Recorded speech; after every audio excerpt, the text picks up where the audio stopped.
نحمده ونصلي علی رسوله الکریم۔ السلام علیکم ورحمۃ اللہ وبرکاتہ۔ ربیع الاول کا مہینہ شروع ہو چکا ہے اور یہ وہ مہینہ ہے کہ جس میں حضور اقدس صلی اللہ علیہ وسلم کی ولادت ہوئی۔ اب حضور اقدس صلی اللہ علیہ وسلم کی ولادت کون سی تاریخ کو ہوئی، اس کے بارے میں مختلف رائے ہیں۔ کچھ کہتے ہیں کہ 9 کو، 7 کو، 11 کو، 12 ربیع الاول کو یا 13 ربیع الاول کو پیدا ہوئے۔ اس سے قطع نظر حضور اقدس صلی اللہ علیہ وسلم ربیع الاول کے مہینے میں پیدا ہوئے اور حضور اقدس صلی اللہ علیہ وسلم کو اللہ سبحانہ و تعالی نے پورے عالمین کے لیے رحمت بنا کر بھیجا۔ وما ارسلناک الا رحمۃ للعالمین۔ اللہ سبحانہ و تعالی نے انسانیت کی رہنمائی کے لیے، بنی نوع انسانیت کے لیے، ان کی رہنمائی کے لیے کم و بیش 1,24,000 انبیاء علیہ السلام کو مبعوث فرمایا۔ اور یہ سلسلہ، ان کی انبیاء کی بعثت کا سلسلہ حضرت آدم علیہ السلام سے شروع ہوا اور اس سلسلے کا اختتام حضرت محمد اقدس صلی اللہ علیہ وسلم کی ذات پر ہوا۔ آپ خاتم النبیین ہیں، آپ کے بعد کوئی نبی نہیں آئے گا۔ اگر کوئی یہ کہتا ہے کہ آپ کے بعد کوئی اور نبی آئے گا تو وہ دائرہ اسلام سے خارج ہے، جیسے کہ قادیانی ہیں۔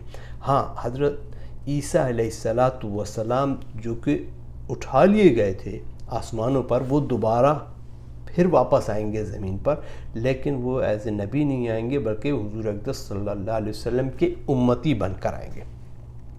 حضرت عریاض ابن ساریہ رضی اللہ عنہ سے رسول کریم صلی اللہ، ایک روایت ہے، رسول کریم صلی اللہ علیہ وسلم فرماتے ہیں کہ میں اللہ تعالیٰ کے ہاں اس وقت سے خاتم النبیین لکھا ہوا تھا جب آدم علیہ السلام اپنی گندی ہوئی مٹی میں پڑے ہوئے تھے، مطلب ابھی ان کے جسم میں روح بھی داخل نہیں ہوئی تھی۔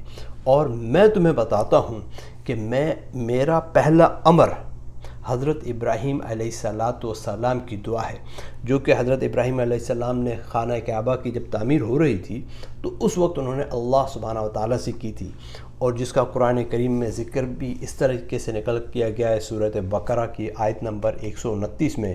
بسم اللہ الرحمن الرحیم۔ ربنا وابعث فیہم رسولا منہم یتلو علیہم آیاتک ویعلمہم الکتاب والحکمہ ویزکیہم انک انت العزیز الحکیم۔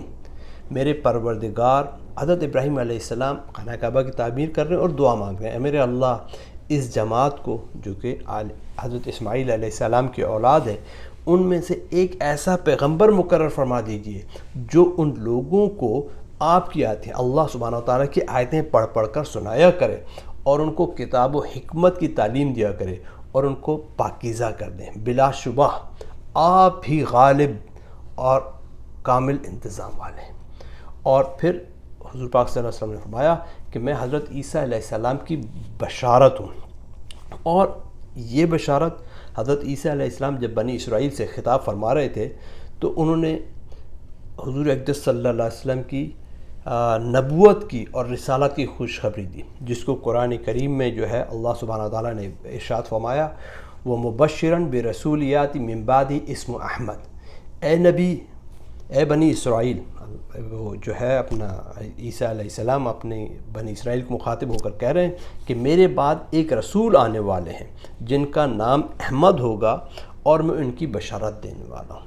اور اس حدیث کا جو تیسرا حصہ ہے وہ یہ ہے کہ حضور پاک صلی اللہ علیہ وسلم نے فرمایا کہ میں اپنی ماں کا خواب ہوں، کہ حضرت آمنہ رضی اللہ عنہا نے جو خواب دیکھا تھا، جو حضور پاک صلی اللہ علیہ وسلم کی پیدائش کے وقت دیکھا تھا، حقیقت یہ ہے کہ میری ماں کے سامنے، حضور پاک صلی اللہ علیہ وسلم فرما رہے ہیں کہ میری ماں کے سامنے ایک نور ظاہر ہوا جس نے ان پر شام کے محلات کو روشن کر دیا تھا، کہ یہ محلات ہیں، ان کو حضور پاک صلی اللہ علیہ وسلم، ان کی امتی جو ہے وہ فتح کریں گے، یہاں تک اسلام کا پیغام پہنچے گا۔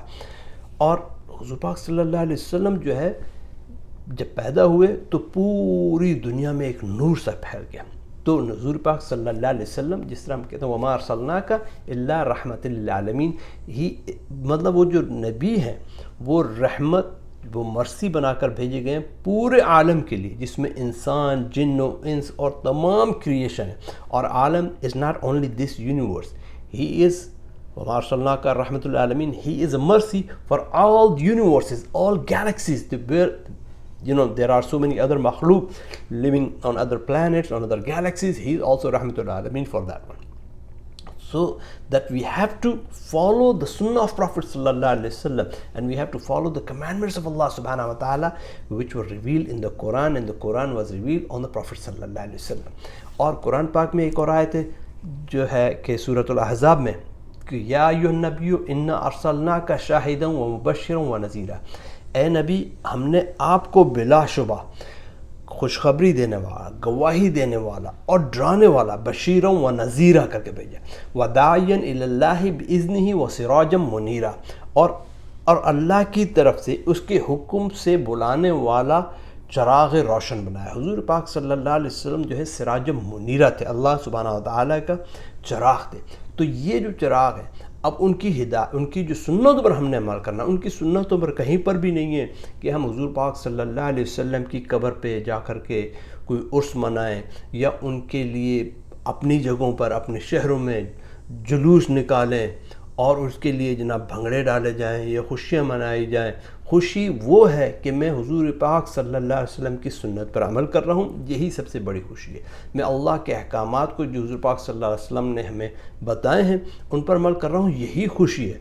اس کے بعد اگر میں دوسری سنتوں پر عمل نہ کروں اور جناب جلد سے جلوسوں میں نکل جاؤں اور ان کے خرافات میں پڑ جاؤں، تو پھر وہ جو ہے وہ سنت نہیں ہے. جس طرح حضور پاک صلی اللہ علیہ وسلم کی ایک حدیث ہے اور اس میں کہا ہے فعلیکم بسنتی وسنت الخلفاء الراشدین والمہدین، کہ تم میری سنت کی ہدایت کرو اور خلفاء راشدین کی سنت کی پیروی کرنا، اور اس کے بعد کیا مضبوطی سے تھامنا اور دانت سے پکڑنا، اور دین میں جو نئی نئی باتیں گھسائی جا رہی ہیں ان سے خبردار رہنا، کیونکہ ہر ایک ایسی بات بدعت، اور ہر بدعت جو ہے گمراہی ہے.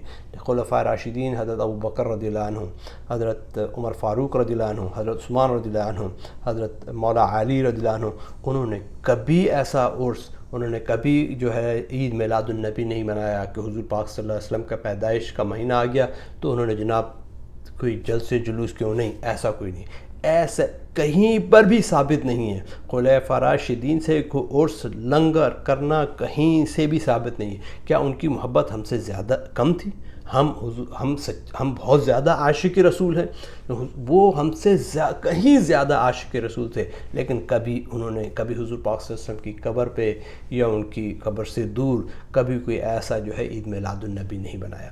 ہمارے لیے کیا ہے، ہم اتباع سنت، اتباع رسول کریں، اور اس کے لیے حضور پاک صلی اللہ علیہ وسلم پر زیادہ سے زیادہ درود بھیجیں، حضور پاک صلی اللہ علیہ وسلم کی سنتوں پر عمل کریں. قرآن پاک میں ہے ان اللہ و ملائکتہ یصلون علی النبی یا ایھا الذین آمنوا صلوا علیہ وسلم تسلیما. بے شک اللہ اور اس کے فرشتے نبی کریم صلی اللہ علیہ وسلم پر درود بھیجتے ہیں. اے ایمان والو، تم بھی حضور اقدس صلی اللہ علیہ اس پر درود اور سلام بھیجو. مانا حضور اقدس صلی اللہ علیہ وسلم پر we have to send blessing and salutation. This is what we should do it instead of doing so many other the خرافات. اللہ کے آخری رسول حضور اقدس صلی اللہ علیہ وسلم ہیں، اور ہمیں ان پر زیادہ سے زیادہ درود بھیجنا چاہیے. ایک اور حدیث میرے ذہن میں آئی ہے کہ حضور پاک صلی اللہ علیہ وسلم جب ممبر پر پہلا قدم رکھا تو انہوں نے آمین، پھر دوسرا قدم رکھا تو آمین، تیسرا قدم رکھا تو آمین، جس میں سے ایک آمین یہ تھی کہ جو حضور پاک صلی اللہ علیہ وسلم نے بعد میں صحابہ کو بتایا کہ ابھی جبرائیل علیہ السلام آئے اور انہوں نے مجھے کہا کہ تباہ و برباد ہوا وہ شخص کہ جس کے سامنے میرا نام لیا گیا ہو اور اس نے مجھ پر درود نہ پڑھا ہو. تو ہمیں جو ہے حضور پاک صلی اللہ علیہ وسلم پر زیادہ سے زیادہ درود و سلام بھیجنا چاہیے. اللہم صلی علی سیدنا محمد وعلی آل سیدنا مولانا محمد وبارک وسلم. جب بھی حضور پاک صلی اللہ علیہ وسلم کا نام آئے تو ہم کم از کم اتنا کہہ سکیں صلی اللہ علیہ وسلم. اور اگر مجھے حضور اقدس صلی اللہ علیہ وسلم سے محبت ہے تو میری محبت کا اظہار اس طرح ہو کہ میں نبی کریم صلی اللہ علیہ وسلم کی سنتوں پر عمل کرنے والا بنوں.